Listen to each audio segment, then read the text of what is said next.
ଏହି ଭିଡ଼ିଓରେ ଆମେ ସହଯୋଗୀ ନିୟମ ବିଷୟରେ ପଢ଼ିବା। ଗଣିତରେ ସହଯୋଗୀ ନିୟମ କହିଲେ ଆମେ କ'ଣ ବୁଝିବା ସେଇଟା ଆମେ ଆଜି ଜାଣିବା।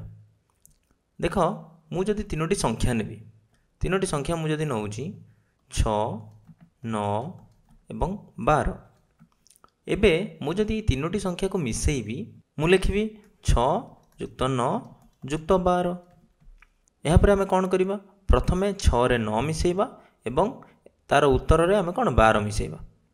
ତେଣୁ ମୁଁ କ'ଣ କରିବି? 6 ଏବଂ 9କୁ ବନ୍ଧନୀ ଦେଇଦେବି। ବନ୍ଧନୀ ଦେବା ମାନେ କ'ଣ? ତା ଭିତରେ ଯେଉଁ ସଂଖ୍ୟା ଅଛି ତାକୁ ପ୍ରଥମେ ଆମେ ଯୋଗ କରିବା। କେତେ ହେଲା ଦେଖ, 6ରେ 9 ମିଶାଇଲେ 15 ଏବଂ 15ରେ ଏବେ ଆମେ 12 ମିଶାଇବା, ଯେଉଁଟାକି ହେବ କେତେ? 27। ଏବେ ମୁଁ ଆଉ ଥରେ ଲେଖିବି 6 + 9 + 12। କିନ୍ତୁ ମୁଁ ଏଥର 6 ଏବଂ 9କୁ ମିଶାଇବି ନାହିଁ। ମୁଁ କ'ଣ କରିବି? 9 ଏବଂ 12କୁ ପ୍ରଥମେ ମିଶାଇବି। ଦେଖ, 9 ଏବଂ 12କୁ ପ୍ରଥମେ ମିଶାଇଲି, ସେଥିଲାଗି 9 ଏବଂ 12କୁ ବନ୍ଧନୀ ଭିତରେ ରଖିଲି। ତାପରେ ଲେଖିବି କେତେ? 6 ଯୁକ୍ତ, ଏବେ 9 ଏବଂ 12କୁ ମିଶାଇବା ପ୍ରଥମେ, କେତେ ହେବ? 21। ଏବଂ 21 ଏବଂ 6କୁ ଯେତେବେଳେ ତୁମେ ମିଶାଇବ, ଦେଖ 27 ପାଉଛେ। ଏବଂ ଏଠି ଦୁଇଟି ଯାକ ପ୍ରଣାଳୀରେ ଆମେ କ'ଣ ଉତ୍ତର ଆମର ସମାନ ରହୁଛି, 27 ରହୁଛି।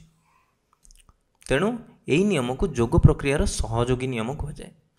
ସହଯୋଗୀ ନିୟମ ଅନୁସାରେ ଆମେ ଯଦି ତିନୋଟି ସଂଖ୍ୟା ନେଉଛେ A, B, C, ପ୍ରଥମେ ଆମେ ଯଦି B ଏବଂ Cକୁ ମିଶାଇବା ଏବଂ ତାର ଉତ୍ତରରେ Aକୁ ମିଶାଇବା, ଯାହା ପାଇବା ଆମେ କ'ଣ କରିବା? A ଏବଂ Bକୁ ମିଶାଇଲେ ଏବଂ ତା ଉତ୍ତରରେ ଆମେ ଯଦି C ମିଶାଇବା, ଆମେ କ'ଣ ସେଇ ଉତ୍ତର ପାଇବା।